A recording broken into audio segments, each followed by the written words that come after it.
I had this idea. I put a mom cam on her. Every parent says the same thing, like, "Oh, I don't like the screaming, but everything else is great." It's like, okay.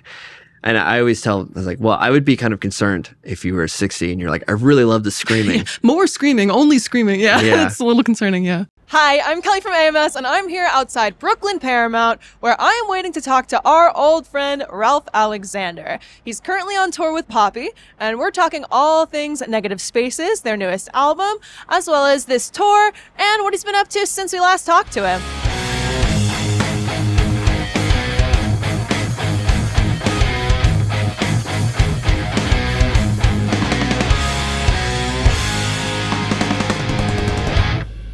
All right, so we are here in the green room of the Brooklyn Paramount, and we are catching up. It's been a long time since we've talked, about a year.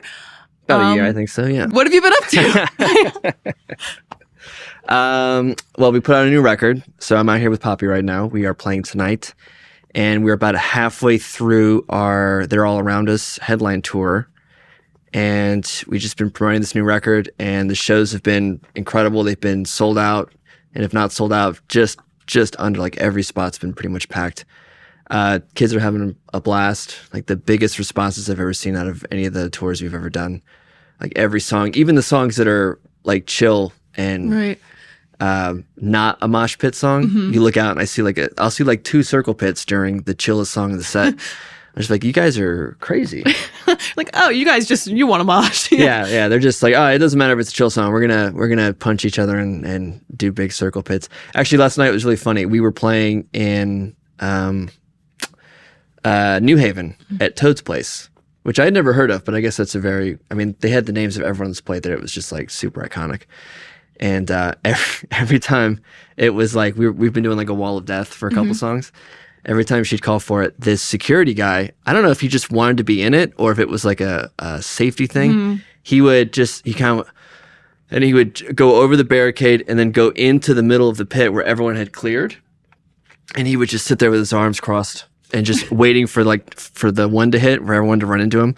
And he was huge. He was like 7 foot tall, but it was funny. Like, every time it was called for, like, you know what to do. He would just kind of like... He was trained. crawl over the barricade, get into the thing. But it's been great. This new record's, we're really proud of it, and it's awesome, and the tour's been awesome so far. No, that's super awesome. I love when an audience is still into it, even when it's slow. It's like a huge pet peeve of mine when I go to a show and like I'm really into it and nobody's moving in the slow songs, you know? Yeah. But I feel like the slow songs off the record are super, super awesome. They're some of my favorites. Yeah? I think Halo is my favorite on the whole album. It's a good one, yeah. What's your favorite? Of the slow ones? Of all of them. My favorite one to play every night is probably New Way Out. We closed with that one, and that one's just like, it just hits, and the audience sings along. I think because it's been out the longest, the audience knows it the best. So it always gets a huge reaction. That one, Cost of Giving Up, is a ton of fun. We got to do that one on Kimmel, which was super cool. Right, a couple weeks ago, right? Yeah, we did that one on Kimmel, and that one's just really, really fun to play. Gets a big response. Then we have another one. Man, I'm blanking on the names. Today's been such a long day. Crystallized is like this kind of upbeat, kind of disco vibe song. And surprisingly, that one gets a huge reaction every night. You think like all these metalheads, like they wouldn't want to hear like a disco, poppy kind of song, but it's really interesting how much everyone reacts to every song, no matter if it's like crazy fast or crazy, chill and relaxing. So. Right, like everyone's kind of willing to go along with you on the journey. That's awesome. Yeah. How does your approach change when you're doing something like Crystallized, where it's like that 80s kind of like gated reverb snare sound versus like They're All Around Us and, something really heavy? Well, for like Crystallized, I'll play like the side snare and that's like tuned super different. So that'll give the kit a whole different sound. And then like for They're All Around Us, or like the heavier songs, like that's just like total main kit, heavy, crazy kind of stuff. Now, walk me through the components of your kit here, because you have as many cymbals as ever.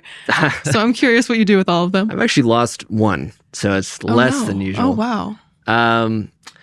Yeah, with any of her tours, I always look at the set list and I build the kit around the set list. So this one, for instance, I used to have the ride kind of in a more traditional spot. And then just playing through the songs, I realized that I only used it for a handful of parts. So I kind of moved it to the side and I have it there for when I need it. But the stuff that I use a lot is like right in front of me and easy to get to. And there's a couple of fills and a couple of songs that really need things to be in a certain spot for it to just be, feasible. So I never have like a certain set in stone kit setup. It's always about the set list and what's coming up. Sure, like what serves you. Yeah. What do you think is the hardest song to play on the set list right now for you? They're all around us for sure. Yeah, I figured. That one is an onslaught. Yeah. Do your calves like burn? I'm sure you're used to it now. Yeah, we actually, this show we did last night at Toad's Place, we had, it was a smaller stage, so we didn't have our risers. And the fog, we have fog on stage, and it was so heavy that when I sat down to start playing, it was on my pedals. So my feet were like slipping off during the show. Yeah, that was a rough one, but we got through it and it was all good. So it's just, I tour with a little stationary bike and I have like a whole practice kit that I do. And it's a lot of upkeep and it's a lot of just, trying to stay on top of it and stay healthy and all that stuff. Speaking of, we brought you a little present. A little gift. Tart cherry? Last time you told us about the tart cherry. So this is a good one too. There's like 3 or 4 that I'll see on the rider, and this one's one of my favorite ones. He's a connoisseur. I love it. Actually the other day too, now that we're on tart cherry, the people, they sent over concentrated cherry juice. So it was like syrup, and I went to do my usual thing, and it was just like the tartest stuff I'd ever tasted in my life. And I was like, oh shit, it's not cut. You gotta mix it with water. Yeah, exactly. But thank you so much. No worries. We all drink it now. I've had like so many people on the crew. We had our playback guy the other day come up and he goes, what's the deal with the tart cherry? I was like, I'll make you one. So everyone's been jumping on it, and I can't sing the praises enough. You're a trendsetter. Apparently, yeah. I heard your mom came to the show recently. She did. Yeah, she came to the Cleveland show. She was up there visiting family, and it just happened to work out that she was in town, and she came out. How was that? Did she like it? She did. So I had this idea. I put a mom cam on her. I set it up, and typical mom, I'd say, hey, you got to be here at this time because I got to warm up. I got to do this, and they get there, whenever they feel like getting there. So I was just rushing to get her to her seat and to get her set up, and she was there with a friend of hers that she's been friends with since childhood. And I'm just rushing. I'm like, all right, you just sit here. This is your spot. Just make sure you have earplugs. And I was like, oh, and I have this camera. Just make sure that the camera's on and all that stuff. And I was like, there's a 90% chance that it doesn't work. Like it doesn't turn on, or she doesn't turn on or something. But it worked. And I was watching it, and it was really funny to see like a mom's reaction to a lot of the stuff in the set.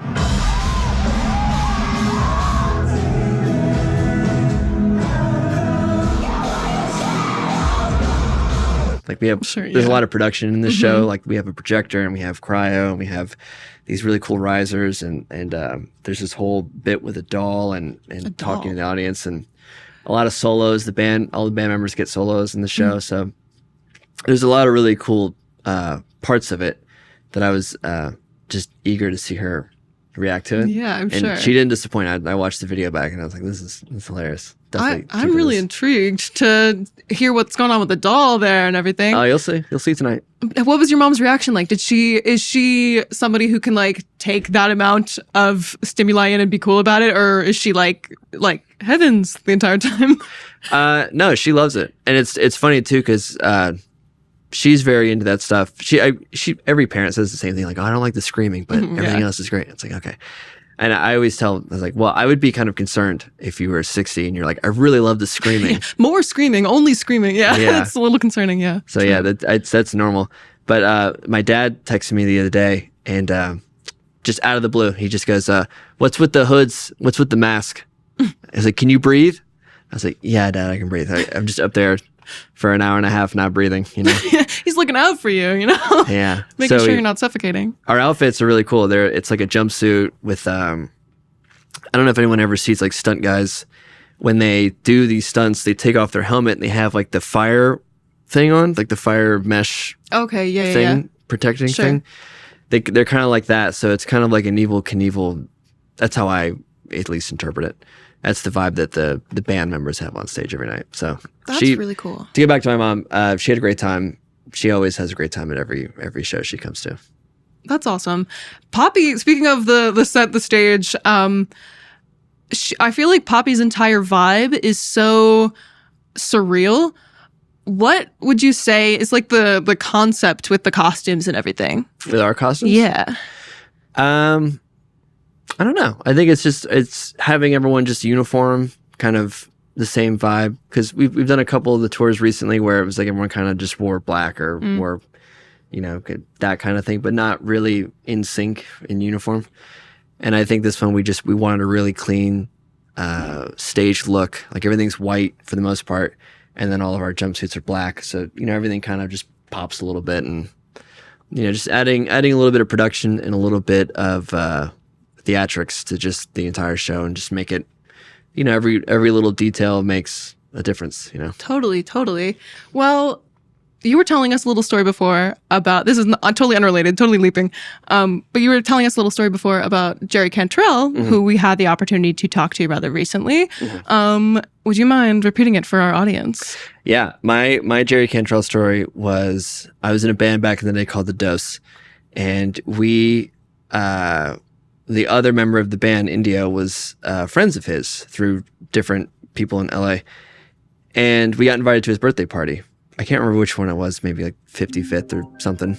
So we got invited to his birthday party, and it was at his house, and we get there, and I'm not normally starstruck ever, but when you walk into a pool party and every single person around the pool is like a hero of yours from some era of your musical journey, right? It's hard to just not be kind of blown away. So there was just anybody you can think of from any band. Like there was somebody there from that band, right? So I'm walking around, and I noticed that they're all kind of in a line, and it's like all leading into the house. And my initial thought was, oh, they're all on their way to get, like, food just got put out, right? There's a buffet or something. They're all in line to eat or something.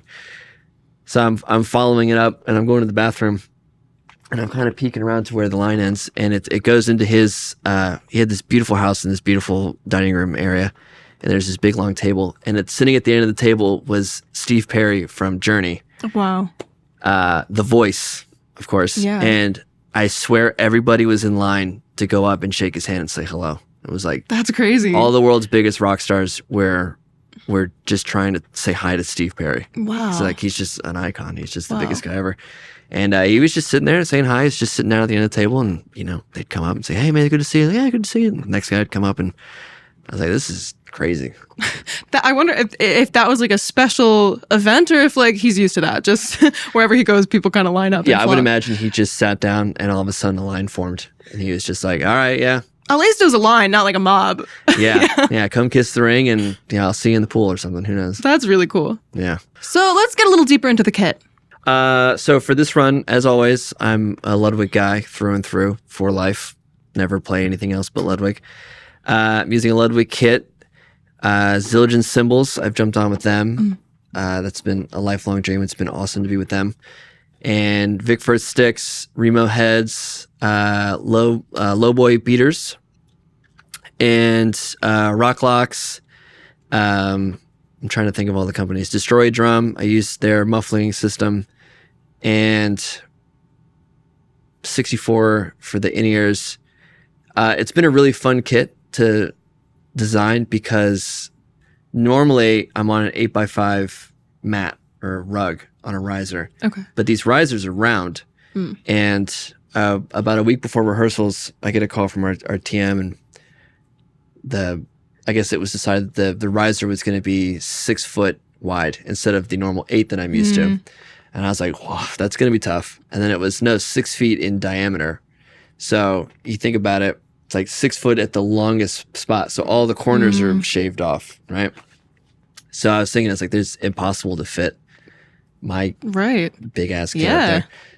So I had to get a rack for the first time in probably 15 years. I haven't used a drum rack since I was a teenager. I had this, it was really funny when I was a kid because it was the Joey Jordison era. And, he had this big pearl rack that was just like this big cage. And all the videos of him being lifted up and flipped around, and it was just like, oh, I gotta have that Pro rack. So I begged my mom for one, and I'm pretty sure she's the one that bought it. And it was hilarious because I got this giant rack, and then I would go play with my band at like, you know, Port City Pub or somewhere. It's like some little hole in the wall spot. And it's like, guys, I'm gonna need the entire stage because I have my entire rack here Right. to play, you know, a 20-minute set. So I think ever since then I was just like not into the idea. But we got this Gibraltar rack, and it's been awesome. It's just every day, everything's the exact same. It fits just barely on the riser, which is great. And because normally if like I think it's like 4.5, 5 foot high riser. So if we had just normal stands, I would just be worried the entire show that one was going to fly off. But with the rack, it's impossible. So it's a very, very fun kit to play. And it's a couple little things are different on it, but these songs are super fun. The set is super fun. The bassist and I, Ro, we were talking a little while back and about how, you know, it's a headline set, so it's longer than usual. And somehow this headline set feels shorter than like the opening set we did for 30 Seconds to Mars last year. And that was like 30 minutes, 25 minutes. But the songs are just so much fun. They just go by super quick. And then all of a sudden you're at the encore and it's time to close it out. But, right. Yeah. And I feel like there's so much variation in all the songs too. They're also different stylistically that it might like help the time pass a little faster. Yeah. For sure. Yeah, it'll be a super heavy song, and then it'll be a pop song, and then it'll be a groove song, and then super crazy thrash song, and then like I said earlier, every member has a little solo during the show, which is super fun. Yeah. Breaks it up, and there's a couple points in the show where it's like, all right, I got past that song, now I can relax. Sure. And then, and then 6 songs later, it's like, okay, now it's this song, I gotta get through this one, and then I can relax for a little bit. And then Right. There's like 3 of those in the set. So whereas for an opening set, you have like maybe one like really crazy song. Sure. Once I get that over with, I can relax. But this one, it's like you have to think. You have to be on your toes the entire show. Right. You cannot stop and let your guard down. Yeah. Yeah. So it's like, I don't know, somehow that makes it go by faster. I understand that. Like when you're concentrating on something, I feel like it makes the time pass quicker. For some reason, you know, when you're bored, then your mind wanders and, you know, then time feels slow. Yeah. Yeah. That's when you make mistakes. Right. Too. Right. Sometimes I'll get too comfortable up there and I'll start thinking about, you know, home or my dog or my girl or after show food or whatever it is. You start thinking about this stuff and then it's like, I'm on stage. Yeah. That's a weird feeling. Yeah. That's when it's like, okay, I really need to be present right now because I would love to be home with both of them, but I gotta play. So let's get back to it. Yeah. It's always kind of grounding to have a moment like that. Like, I gotta get my head back in it. Yeah. I saw on your Instagram that Negative Spaces is the first project that you recorded drums for completely on your own. Yeah. That's really, really cool. How did that come to be? So that was last year before the 30 Seconds to Mars tour. They sent me all the ones that weren't, that didn't, like there's a couple tracks on that are just like spoken word or kind of thing. Sent me all the tracks and I just I have my own studio at home and I just did a track a day. Some of them I did like 2 or 3 a day, like the really easy ones like Halo or Surviving on Defiance. I think I did both of those in the same day because they're super short. It was fun. It's a lot of work to engineer, track, and record yourself. Totally. So my studio, the setup I have the kit like right in the center of the room and I have a desk that rolls and I just pull the desk over by the kit, set up the session, have everything on, and I just, record a part, get through it, hit spacebar, and listen back like, okay, that sounds pretty good, and then record the song or whatever. So it's just, I'm certainly not an expert, but luckily the guy that mixed the record, so there's 2 guys that worked on the mix. It's Julian and Zach Cervini. And Julian's a good friend of mine, and when I was picking out all my microphones for my studio, he was actually one of the guys that helped me pick everything out.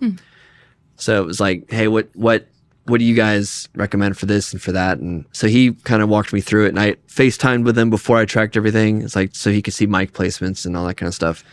So they knew exactly what they were getting, and luckily they were pleased with it. So it all worked out. And it comes through on the record. It sounds so full, and I feel like it's so driven, and much of that is like thanks to you and your drum tone. It sounds phenomenal. Thank you. You should be really proud. Thank you so much. I appreciate that. So last time we spoke, I remember you said you were moving, and now you've got your studio all set up. I do. What was that process like, and what kind of mics and things did you actually end up settling on? Well, it's funny. I can't remember if we had found the house when I last saw you guys, but it was funny because my girl and I, we were talking about moving to Nashville, and she had this entire spreadsheet of all these houses that she wanted to go look at. We were going to fly in for a long weekend and look at these houses. And the second I found our house that we're in now with this detached studio that's like beautiful and amazing, I was like, your spreadsheet means nothing now. Like this is it. Like, right, we found the it. spot. Yeah. And we signed a lease without even seeing the place. And wow. Then, so get into the studio, and what I did was I messaged and reached out to every producer and engineer that I know. And I asked them all, hey, give me your tried and true microphones for everything, like your snare mics, your kick mics, your tom mics, your overheads. And I think I asked like a dozen people, and I made a spreadsheet, and I had all the different mics and how many people recommended it. So smart. Yeah. So there's a couple that were just like obvious, like a Shure Beta 91 for inside kick, right. and there's a Sennheiser one that Julian recommended. AKG 414s for overheads are awesome. Everyone always talks about the SM57 for a snare and all that kind of stuff. And then for tom mics, I think that tom mics are funny because it depends on the project. It's like 421s are great for like, for most stuff. But then if you want like a more metal thing, like, I don't know, maybe some Audix ones or whatever it is, I don't know. But recently I've jumped on with Latent Audio microphones, and they sent me a bunch of ones to try, and their tom mics are incredible. I really like them a lot. And their snare mic is great. And they just sent me a prototype for a kick-in mic, which I only had a couple days to try it out before I left for this tour, but I've done a couple recordings with their stuff, and everyone over there is super awesome. Super small company, so they really pay attention to a lot of their stuff, and it's all handmade. And I never thought I was going to be a microphone guy ever. It's just like, I'm just drums and cymbals, and But then you start getting into it, and you really hear difference of like, oh, this sounds great in this context, or that sounds great in that context. But it's been a lot of fun setting up that whole studio and just working out of it and getting stuff recording. It's so true that it totally makes a difference, the type of mics that you're using. I used to be a skeptic as well, but the difference is really, really obvious and very clear between like, a ribbon microphone and a 57, Yeah. I'm still nowhere near an expert, so everything I do, I hit up, like I said, my buddy Julian. I'm like, does this look right? Is this the right choice for this? And he's like, yes, it looks fine. I'm like, okay, cool. If he says it's good, then I'm sold. Yeah, it's peer reviewed, tried and true. Exactly. So what's next for you? Anything that's coming up that you're excited about? Yeah, so we wrap up this tour in 3 weeks in LA, and then we have like almost 2 weeks off, and then we go to Europe to do a month with Baby Metal. Oh, wow. Awesome. Do an arena tour in Europe with Baby Metal. And then after that, immediately start a month of festivals in Europe. Hitting all the big ones. We're hitting Download, which is like a lifelong dream of mine to play Download Festival. And then wrap that up. And then it is announced, so I can't say. We're doing a show with Avenged Sevenfold in Mexico City on October 11th, I believe. The cool thing about that is that it's us opening for Avenged, and Mr. Bungle is playing. Oh, awesome. And Dave Lombardo's with Mr. Bungle. And he is my absolute favorite living drummer. Like, my two favorite drummers of all time is Bonham and Lombardo. And obviously Bonham is not with us anymore. So to play a show and to share a stage with Lombardo and Brooks, I mean, Brooks is an amazing drummer.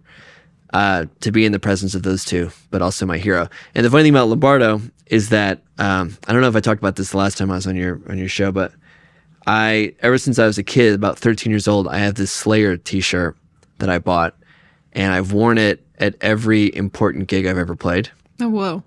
And I told myself as a kid that I would wear it until I got to play Madison Square Garden, and that was the last time I wore it. I wore it under my outfit for that show. And it's in my backpack to this day. I don't know where my backpack is. It's over there somewhere. But I've never traveled without it since I was 13 years old. So to meet him because I've been trying to come up with a way to like retiring it because I'm just playing with Destiny right now that I'm going to lose it one day on the road. Right, and then be cursed. Yeah. I still have it, and I think I might be able to just like have him sign it and get a photo with him, you know, and then you'll be released. Fanboy. Yeah, and then I can finally like be at ease leaving it at home next time I leave. That's really cool. I imagine you probably have grown out of it, like, or I mean, if you're 13, it's got to be pretty small on you by this point. It's pretty tight. Yeah. I don't wear it anymore. The Madison Square Garden gig was definitely like it felt like a belly shirt. So that I'm really excited. I think that's going to be a huge full circle moment. It's just to meet him finally and be like, hey man, I got this shirt. I got to get you to sign it. You know? That's awesome. And then retire it like a jersey. Yeah, so that I'm very much looking forward to. Sounds like a dream come true. Yeah, I never even thought of it until this show got announced, and I thought, I can finally retire the shirt. I don't have to travel with it anymore. So looking forward to that big time. Awesome. Thank you so much for talking to us, and thank you for inviting us to your show. Of course. I cannot wait to see it. Thank you, and thank you so much for the Tart cherry juice. Anytime. I mean, putting that right in my road case, just for me. We want to give a huge thank you to our friend Ralph Alexander for having us today. Make sure to like and subscribe for more content like this. And if you want to check out all the gear mentioned in this video, head on over to AmericanMusical.com.